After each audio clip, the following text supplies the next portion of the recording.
Lesson from the Almighty. আমাদের কোরআন থেকে lesson নিতে হবে। কোরআনে বলছে লিমা তাকুলুনা মা লা তাফালুন, তুমি নিজে যা করো না তা অন্যকে করতে বলিও না। নিজে যা করো না তা অন্যকে করতে বলিও না। প্রথমে নিজেকে পরিবর্তন, if you want to change the country you have to change yourself. নিজেকে পরিবর্তন করতে হবে।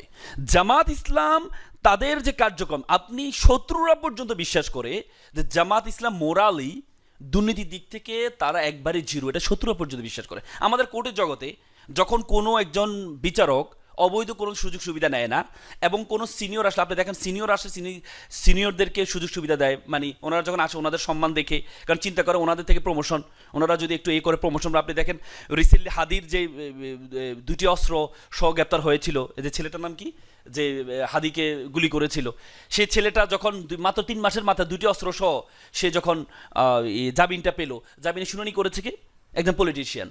তিনি যখন করেছেন তখন বিচারপতি চিন্তা করলেন যে ওনাকে সুযোগ সুবিধা